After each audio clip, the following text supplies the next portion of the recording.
கர்த்தருக்கு பிரியமானவர்களே, இந்த 5வது மாதத்தின் முதல் மனமகிழ்ச்சி நாளில் ஆண்டவர் நமக்கு கொடுக்கிற வாக்குத்தத்தம் என்ன தெரியுமா? ஆதியாகமம் 41 அதிகாரம் 51 என் வருத்தம் யாவையும் நான் மறக்கும்படி தேவன் பண்ணினார். ஆம், எனக்கு பிரியமான தேவ பிள்ளைகளே, இந்த மாதத்திலே அன்றைக்கு யோசேப்பு சொன்னதை போல நாமும் சொல்ல போகிற மாதமா இருக்கிறது. என்னவென்று தெரியுமா? என்னுடைய வருத்தம் யாவற்றையும் என் தேவன் மாற்றினார்.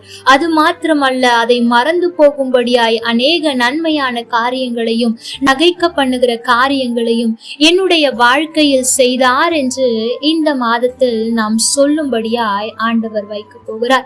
அன்றைக்கு யோசேப்பிற்கு ஆண்டவர் அதை எல்லாவற்றையும் செய்தார். அவனுடைய நிலைமை எப்படி இருந்தது? குடியில் விடப்பட்டவனாய், சொந்த குடும்பத்தால் பகைக்கப்பட்டவனாய், விற்கப்பட்டவனாயிருந்தான். அது மாத்திரமல்ல, சிறைச்சாலை அனுபவங்கள், அடிமைத்தனத்தின் அனுபவங்கள் என்று இப்படி எத்தனையோ விதமான அனுபவங்களின் வழியாய் கடந்து வருகிறான். ஆண்டவர் கொடுத்த தரிசனம் வேறு, இவனுடைய வாழ்க்கையில் நடந்தவைகள் எல்லாம் எதிரானவைகள். அவ்வளவு வருத்தத்தையும் அவன் அடக்கி கொண்டே இருக்கிறான். நாள் ஒன்று வந்தது, ஆண்டவர் அவனை சாதாரணமாக உயர்த்தவில்லை. ராஜாவுக்கு அடுத்த ஸ்தானத்தில், சொல்ல போனால் ராஜாவை விட அதிகமான பொறுப்புகளையும் அதிகாரங்களையும் யோசேப்பிற்கு தந்தார். ஏனென்றால் ராஜா சொல்லுகிறார், யோசேப்பின் உத்தரவு இல்லாமல் ஒருவரும் கையையோ காலையோ அசைக்க கூட கூடாது என்று அவ்வளவு உன்னத பொறுப்பை யோசேப்பினிடத்தில் கொடுக்கிறார். ஆம், எனக்கு பிரியமான தேவ பிள்ளைகளே, இன்றைக்கு நீங்களும் யோசேப்பை போல சொந்த குடும்பங்களால் பகைக்கப்பட்டவர்களாய் இருக்கலாம். யாரும் உங்களை புரிந்து கொள்ளாத நிலை இருக்கலாம். ஆண்டவருக்கு கொடுத்த தரிசனத்தையும் ஆண்டவர் உங்களை குறித்து வைத்திருக்கிற சுத்தத்தையும் உங்களுடைய சொந்த குடும்பம் அசட்டை பண்ணலாம், அற்பமாய் எண்ணலாம். சோர்ந்து போகவே போகாதிருங்கள். ஒருவேளை குழியின் அனுபவங்கள் வரலாம். நீங்கள் நம்பினவர்களால் குழியில் தள்ளப்படுகிற நிலை வரலாம். ஆனாலும் சோர்ந்து போகாதிருங்கள். ஆண்டவர் உங்களோடு கூட தான் இருக்கிறார். தெரியாத இடத்திற்கு நீங்கள் மாற்றப்படலாம். அங்கே சில பிரச்சனைகளை சந்திக்கலாம். உங்களுக்கு சம்பந்தமில்லாத விஷயத்தில் உங்கள் பேரில் குற்றம் கூட நீங்கள் சாட்டப்படலாம். ஆனாலும் கலங்காதிருங்கள். கர்த்தர் உங்களோடு கூட தான் இருக்கிறார். அது மாத்திரம் அல்ல, செய்யாத தவறுக்கு தண்டனையை அனுபவிக்கிற நிலை இதுவரைக்கும் உங்களுடைய வாழ்க்கையில் இருந்திருக்கலாம். இப்படி எந்த விதமான அனுபவமாய் இருந்தாலும் சரி, இந்த மாதத்தில் ஆண்டவர் சொல்லுகிறார், உன்னுடைய வருத்தம் யாவையும் மறக்கும்படியாய் நான் செய்வேன்.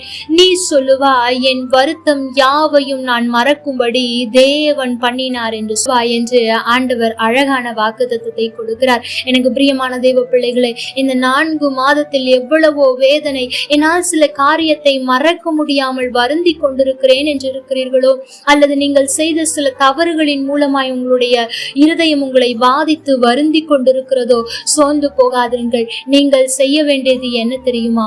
ஆண்டவரை விட்டு விலகாதிருங்கள்.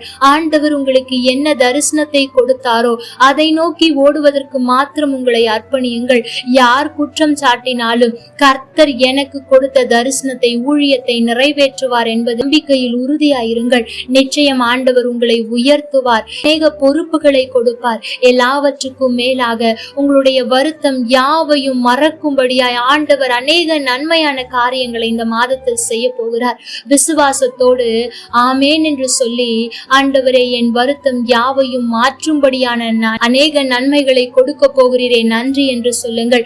எப்படி ஒரு ஸ்திரீ தரித்து பிள்ளையை சுமக்கும் போது அநேக பாடுகள் பட்டாலும் பிள்ளை வெளியே வந்தவுடன் அந்த மகிழ்ச்சியில் எல்லாவற்றையும் மறந்து விடுவாளே, அதே போல ஆண்டவர் இந்த மாதத்தில் உங்களுக்கு செய்ய போகிற காரியம் உங்களை நகைக்க பண்ண போகிறார். ஆகவே நீங்கள் எல்லா துன்பங்களையும், வேதனைகளையும், காயங்களையும் மறக்கும்படி ஆண்டவர் செய்வது நிச்சயம்.